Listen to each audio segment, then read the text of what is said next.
Diascofoot, le miroir du football de la diaspora congolaise.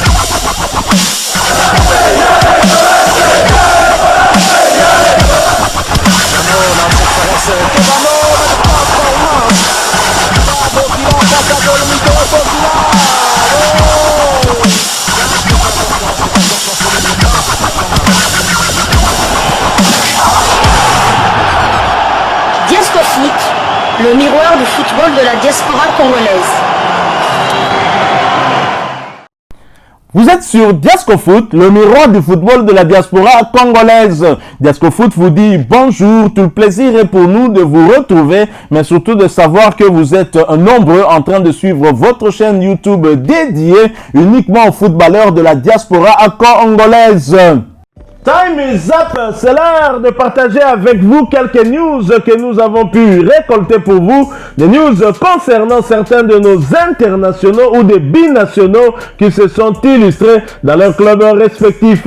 Et pour le numéro d'aujourd'hui, nous allons le débuter sur le continent où se jouait la finale retour de la Ligue des champions africaine saison 2022-2023. L'international congolais attendu à Douala au Cameroun pour le rassemblement de Léopard devait disputer cette finale. Pas de doublé cette saison pour Arsène Zola et son club, le Wydad Athletic Club de Casablanca. Arsène Zola et son club ont concédé le nul devant les Égyptiens d'Al Ali en match comptant pour la finale retour de la Ligue des champions africaine.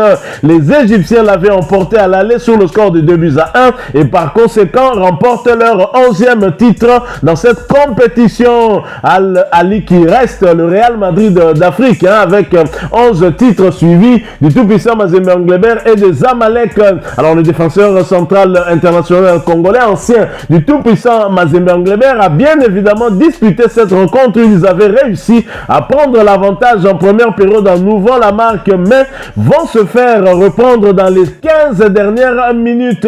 Il manque là une belle occasion de faire un doublé après le titre pris la saison dernière face à ce même adversaire. Al Ali est donc le vainqueur de la Ligue des champions africaine cette saison et prend le large dans le classement de l'équipe la plus titrée sur le continent. C'est vrai que le match avait bien débuté pour Arsène Zola et ses coéquipiers, mais je pense qu'ils ont manqué de concentration. Ils se sont fait prendre. Et bien sûr, les deux buts étaient inscrits sur des balles arrêtées. Même le but de Wydad Athletic Club de Casablanca est un but qui avait surpris le portier égyptien pourtant expérimenté, et le but des Égyptiens également a surpris le portier du WAC qui n'aura pas réussi à faire ce doublé. Cela n'aura pas été facile face au club habitué à remporter justement cette compétition ici en Afrique. On peut dire que Al Ali d'Égypte est bien le Real Madrid du continent. Alors pour cette rencontre, notre compatriote Arsène Zola, qui est le seul léopard à ne pas encore avoir rejoint la tanière du côté de Douala. Arsène Zola avait bien évidemment été titularisé. Il a disputé l'intégralité de cette rencontre, cela pour sa 5e fois consécutive. Arsène Zola a donc profité de ses 90 minutes pour porter à 3543 minutes son temps de jeu sur les 4050 minutes possibles.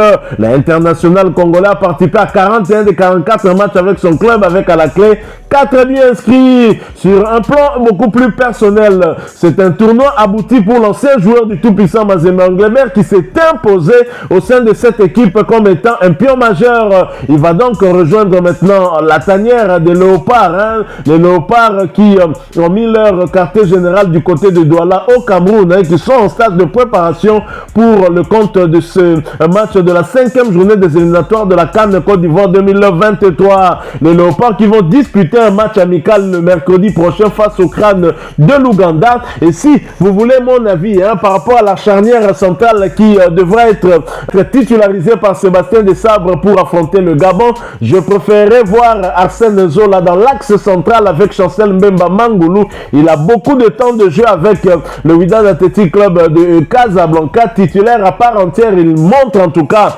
beaucoup de bonnes choses de ce côté-là. Certes, Merveille Bopé également titulaire du côté du Standard de Liège a terminé la saison avec beaucoup plus de temps de jeu, et je préfère quand même le style de jeu de Arsène Zola qui pourrait nous être très très utile, surtout pour des balles aériennes. On a vu ce qu'il a eu à faire hier lors de cette finale, et c'est lui qui était parmi en tout cas les meilleurs joueurs marocains sur le terrain. Wydad Athletic Club de Casablanca a malheureusement manqué le coach en encaissant ce but à 15 minutes du titre. Malheureusement, le titre va donc du côté de l'Égypte. Donc on a toujours dit jamais 203, jamais 102. Voilà que le Wydad Athletic Club de Casablanca ne parviendra pas à réaliser l'exploit de remporter 2 titres continentaux d'affilée. Alors nous allons quitter Wydad Athletic Club de Casablanca et notre léopard qui va maintenant rejoindre la tanière, et nous allons aller du côté des États-Unis. Aux États-Unis, on a joué la 16e journée de la Major League Soccer MLS,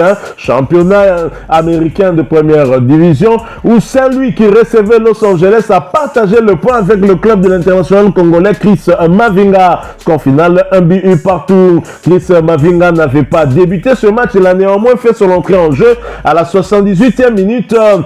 Son équipe occupe la dernière place de la MLS avec 3 petites victoires, 4 nuls et 9 défaites, 14 buts inscrits contre 27 encaissés. Chris Mavinga a porté à 269 minutes son temps de jeu sur les 1710 minutes possibles.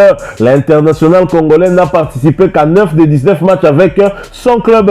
Prochain rendez-vous pour Chris Mavinga et ses coéquipiers, ce sera pour le compte de la 17e journée du même championnat et la réception du Sporting KC. Ce match est prévu pour le jeudi 22 juin 2023 sous le coup de 3h30 heure de Kinshasa. Nous poursuivons avec ces quelques informations qu'on a pu récolter pour vous. Nous quittons les États-Unis. Nous allons cette fois du côté de la Corée du Sud.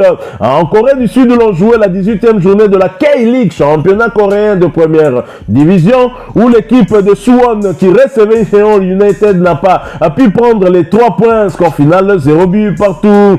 Paul José Mpoku, l'international congolais, a débuté ce match. Bien évidemment, il a disputé en son intégralité. Il s'agissait de sa 3e titularisation consécutive. Et au terme de ce nul à l'extérieur, Incheon United occupe la 9e place de la K-League avec 4 victoires, 8 nuls et 6 défaites, 18 buts inscrits contre 23 encaissés. Quant à l'international congolais qui retrouve peu à peu des couleurs, il a porté à 620 minutes son temps de jeu sur les 1710 minutes possibles.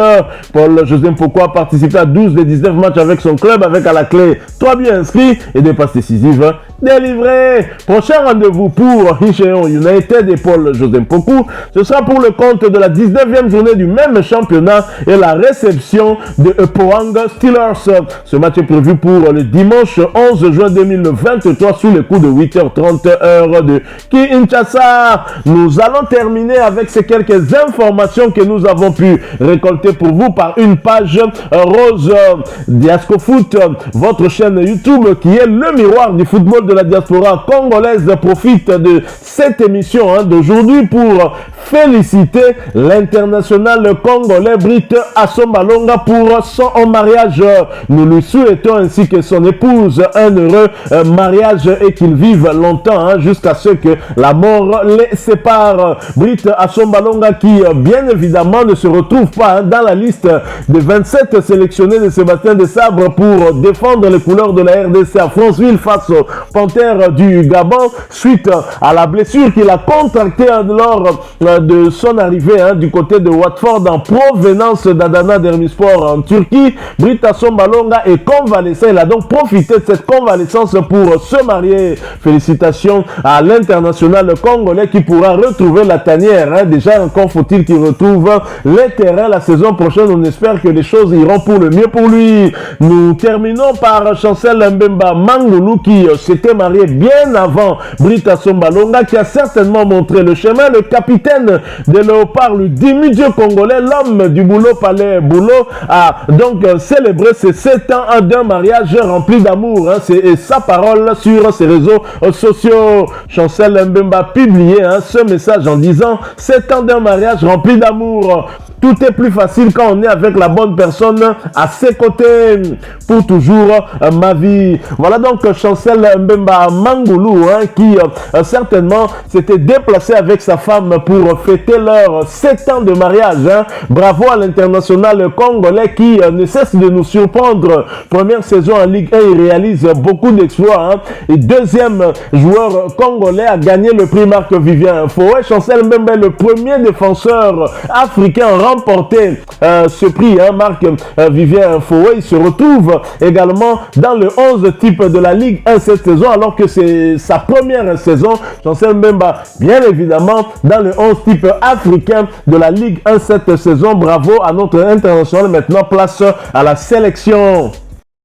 Voilà, nous sommes arrivés à la fin de ce sujet. Si vous l'avez aimé, n'hésitez pas à nous laisser un maximum de j'aime. N'hésitez pas non plus à partager avec nous votre opinion. Si vous en avez une par rapport au sujet que nous venons de vous proposer, laissez-la nous à travers un commentaire.